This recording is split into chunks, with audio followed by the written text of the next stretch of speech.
beda-beda setiap perusahaan. Bapak udah cairkan yang di perusahaan Bapak udah share di perusahaan saya belum. Mau cek ke perusahaan saya silahkan. Cek tentang rekening saya silahkan. Ibu di WA juga kurang kooperatif di kita WA di sini. Saya cuek aja Balasnya kagak.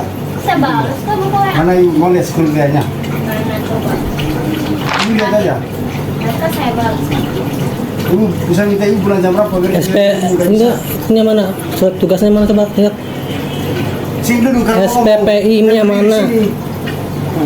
Bisa kasih setuju. Di sini ada anak kecil bang. Gitu. Masa marah-marah. Arogan ya? Kecil. Enggak sini kayak marah-marah.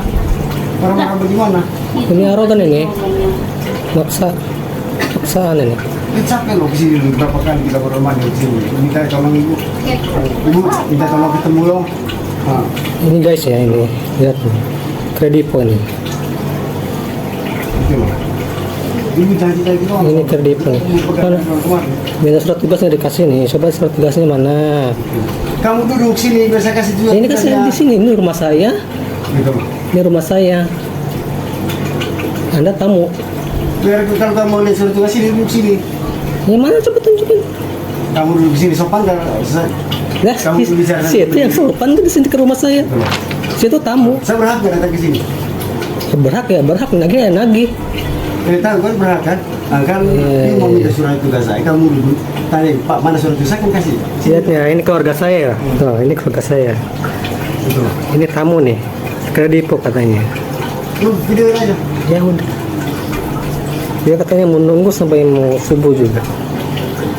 Kita juga ada baik-baik, kita udah kasih pengertian ibu dari bulan kemarin loh. Nah, kita kasih pengertian nggak? Ibu bilang apa nanti? Nah, nanti Pak ya udah ibu, kalau bisa ibu saya 1 bulan, kita udah kasih solusi loh. Nah, kalau kayak gini kan ibu berat loh. Saya kasih tahu ini berat. Nah. Bilang gini, belum ada. Coba ibu pikir nih. Kalau ibu posisi saya sebagai pekerja ya, kita kasih pengertian. Kan bulan kemarin, gue tanya adanya berapa kali saya ketemu. Tahu siapa? Gitu loh. Saya selalu bilang ibu ke ibu, bentar waktunya ada ketemu deh. Gitu, ya Pak nanti sekalian, kan gampang banget ibu jawab kemarin. Ya Pak nanti sekalian gampang itu. Saya nggak bilang gampang. Kan jawabnya kan gampang banget ibu kemarin. Ya Pak nanti Pak, pasti kayak gitu loh. Namanya siapa sih? Namanya siapa? Namanya siapa? Ya udah bayar lah. Albert kan? Gitu loh. Ibu nggak bisa tanya ke saya bayar pakai apa. Kan kamu Nggak suka gini, jawab oke. ibu. Intinya saya belum bisa bayar. Nggak bisa Bapak suruh mau bayar. bagaimana pun. Ini dia udah ngomong juga ya. Tetap aja. Saya bayar sekarang juga, saya tidak bisa bayar. Kurang kooperatif. Saya kooperatif ya Pak. Balas balik, ibu bisa pernah dibalas gak? Ibu balas biasa cuma sekali loh. Saya balas, Ah. selalu saya balas. Mana ada? Kita sepuluh kayaknya. Bapak di mana? Ibu di mana? Saya ke rumah. Udah jelas banget ini, jelas banget ini, Mbak. Di luar. Kalau Bapak mau ke rumah, boleh tapi malam. Saya ada di rumah malam. Selalu saya kasih info. Mana ibu balas ini kan ini? Dari sini ibu gak balas itu. Ibu balas waktu bisa datang malam berapa? Waktu pertama itu kan ibu balas. Dan itu ibu gak balas lagi biasanya.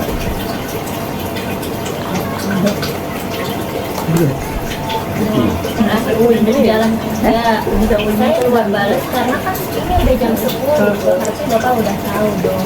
Saya nggak pernah kayak malam ibu sampai pagi saya datang sini selalu gimana? Jam 10 pagi saya. Nih, udah Pak, saya udah berangkat belum jam 8. Saya nggak pernah nggak jam 10 malam. Saya pagi juga ibu. Kalau Bapak mau ketemu, Saya minta ibu bisa pulang jam berapa bila kita ketemu Bapak ngobrol. malam. Kalau siang saya tidak ada di rumah. Bukannya udah ganti kan? Telepon juga ibu nggak ngangkat. Katanya orang Ambon. Kemarin itu pakai topi. Ya terakhir ingat. Terakhir ini. Kemarin lo enak sekali ibu. Saya tahu enak ibu kemarin Kasih ya. kita kasih siapkan kecilnya. Ibu nggak mau lihat Kalau itu. itu tugas saya nggak mau bayar. Kalau kayak gini kan ibu berat. Kasih tahu berat. Udah mau terawih nih. Ah, Saya nggak mau ulang-ulang dong. Bapak terima kasih udah selalu ingetin saya sama kasih. Tapi saya balik lagi saya bisa bayar hari ini. Saya cair. Terus kapan ibu mau bayar? ketemu THR itu juga Dari nggak tahu. apa? Nggak tahu. Dia janji mas, dia janji. Nggak tahu ya perusahaan yang buat. Abang, Iya. itu waktu hubungan pertama kita ini.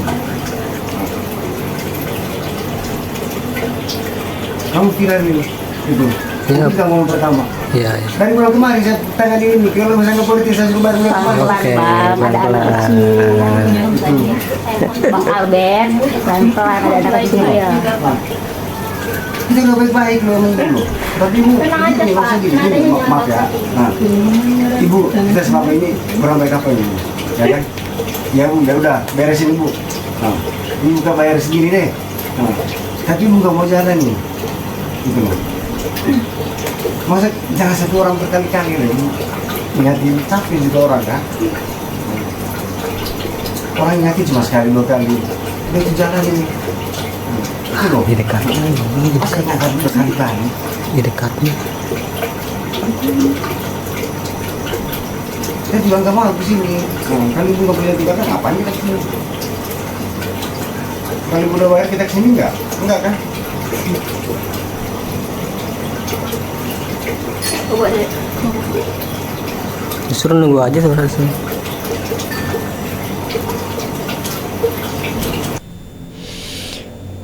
Begitulah bro, ya diduga ini ada oknum dari DC Lapangan Kredivo marah-marah, ngamuk-ngamuk ya di rumah nasabah di malam hari. Oke, dalam video kali ini gue akan coba mendetailkan dari kejadian tadi dan juga nanti akan gue kasih solusi itu bagaimana.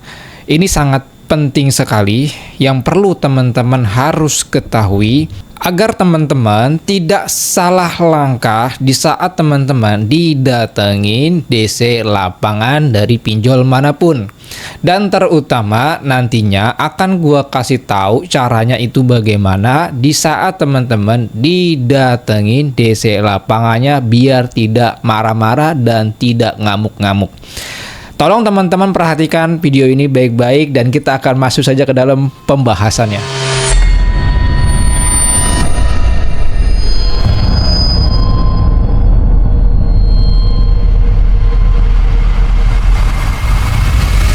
Assalamualaikum warahmatullahi wabarakatuh. Kita berjumpa kembali lagi di dalam channel YouTube Tus Pinjol. Pada video kali ini gue akan membahas yaitu tentang diduga ya ini dari oknum DC lapangan dari Kredivo marah-marah ngamuk-ngamuk di rumah nasabah. Untuk lebih jelasnya tadi teman-teman sudah lihat dan gue akan jelaskan dan gue akan menguraikan dan gue coba akan membuatkan kronologisnya itu seperti apa. Tolong teman-teman dengarkan dan perhatikan agar teman-teman tidak takut dan tidak salah langkah dan tidak sampai jatuh ke lubang yang sama. Dari hasil kejadian tadi mungkin teman-teman yang sudah paham, yang sudah mengerti, sudah mendapatkan kesimpulannya itu apa. Tetapi kita akan memberikan kronologisnya terlebih dahulu seperti ini. Di sini gue dapatkan laporan dari member kita ya. Jadi member gue ini laki-laki ya, yang punya hutang ini yang didatengin DC lapangannya itu yaitu punyanya dari istrinya. Ya, punya istrinya bro. Nah, istrinya ini punya gagal bayar di Kredivo sebesar 4 juta rupiah dan dia berdomisili atau kejadiannya ini di Jakbar atau Jakarta Barat tanggal 17 Maret tahun 2025 tepat jam 8 kurang 10 menit. Dan kunjungan DC lapangan ini ya katanya ini sudah sampai ke 3 kali dan baru ketemu nasabahnya ini 1 kali. Tepatnya di daerah Kembangan ya, daerah Kembangan. Ini dekat rumah gue bro ya. Nah terus selanjutnya laporan yang kita terima sebelumnya seperti ini. Bang, ada DC Kredivo ke rumah istri ya, saya lagi sholat Ya, sebelum ini DC-nya dia baru kali ini ketemu, udah pulang capek sendiri, tapi besok kesini lagi. Dan gue dapat informasinya lagi dari si nasabahnya ini atau dari si suaminya, ya, itu katanya DC-nya ini akan menunggui nasabahnya itu sampai subuh. Gede bacot DC-nya, bro. Nah, terus selanjutnya teman-teman, gua akan coba membuatkan kronologisnya ya. Tanggal 17 Maret tahun 2025 untuk kejadiannya, tepat jam 19.40 menit. Nominal tagihannya sebesar 4 juta rupiah dan dia sudah telat bayar selama 2 bulan. Dan DC ini sebenarnya katanya sudah mengunjungi nasabahnya ini sebanyak 3 kali. Namun DC lapangannya itu tidak bertemu-temu dan akhirnya ini DC-nya berhasil menemui nasabahnya di malam hari. Oke, selanjutnya ya, apa yang harus kita lakukan, Bang? Kalau misalkan kejadian ini menimpa diri gue, atau bagaimana untuk mengantisipasi agar kejadian ini tidak menimpa diri gue, Bang? Tolong dengarkan baik-baik. Kita bisa ambil pembelajaran dari video ini. Yang pertama adalah jika memang ya Anda didatengin DC lapangan pinjol dari manapun, entah dari Kredivo ataupun dari Kredit Pintar, hal yang paling utama itu adalah teman-teman kalau sudah crash kayak gini wajib meminta SPPI ataupun ID card. Dan gue sendiri melihat ini sedikit geram, sedikit emosi, sedikit greget gitu loh ya. Karena apa? Yang datang ini bukan dari debt collector, melainkan preman. Ya, kalau ini preman, masa iya lu bayar sih? Lebih baik gak usah kalian bayar. Kenapa? Kalian gak usah bayar. Masa iya Anda sudah diperlakukan kayak gitu, lalu Anda bayar? Sama aja Anda ngempanin preman. Lebih baik nggak usah kalian bayar. Ya kalau ada yang kayak gini, kejadian kayak gini, udah bro, taruh di luar aja, baku hantam sekalian aja bro. Ya, dan teman-teman gini, gua kasih tahu, kalau ini kejadian menimpa diri Anda, terjadi crash seperti ini, yang wajib Anda harus lakukan, DC ini jangan sampai berada di dalam rumah. Ya, Anda ajak bawa keluar aja. Anda ajak bawa keluar, pintunya tutup. Ya, kenapa? Dalam kejadian ini yang gua terima laporan dari si suaminya, itu dia mengatakan atas kejadian ini anak-anak gue jadi trauma. Psikisnya jadi terganggu, dikit-dikit takutan. Karena apa? Karena paskah kejadian adanya DC lapangan dari Kredivo ini ngamuk. Ya, jadi kalau DC ini posisinya seperti ini, Anda segerakan DC-nya ini bawa keluar di depan rumah, habis itu pintunya tutup, jangan sampai anak-anak kalian tahu. Selepas itu Anda tanyakan namanya siapa, dari mana, dan posisinya itu Anda rekam. Anda rekam namanya siapa, dari mana, apakah dia bisa menunjukkan SPPI-nya atau ID card-nya atau surat tugasnya. SPPI adalah Sertifikat Profesi Penagih Indonesia. Kalau itu semua buktinya ada, maka tahap selanjutnya adalah teman-teman bisa laporkan kejadian ini sama OJK, AFVI, dan juga sama pihak dari paylater atau dari pinjolnya. Ya, kalau itu teman-teman memiliki bukti itu. Takutnya ini dari oknum saja yang mengaku-ngaku, mungkin dari DC pinjol atau dari debt collector. Karena sanksi terberat dari debt collector dalam penagihan utang piutang wajib harus patuh dan tunduk dengan peraturan OJK, peraturan penagihan, SOP penagihan. Wajib patuh dan tunduk. Kalau debt collectornya ini tidak tunduk dan tidak patuh, maka debt collectornya ini akan mendapatkan sanksi yang berat. Sanksinya adalah SPP-nya bisa diblokir oleh OJK dan debt collectornya itu tidak akan bisa diterima di perusahaan penagihan manapun karena sudah di blacklist oleh OJK. Dan yang kedua adalah pihak dari debt collector itu akan kehilangan dari profesinya. Yang ketiga adalah bila debt collectornya ini ternyata dari agensi atau dari vendornya atau pihak ketiganya, maka kontrak dari pihak ketiga dengan pihak pinjolnya ini akan bermasalah. Karena apa? Penagihan-penagihan itu tidak sesuai dengan regulasi dari OJK.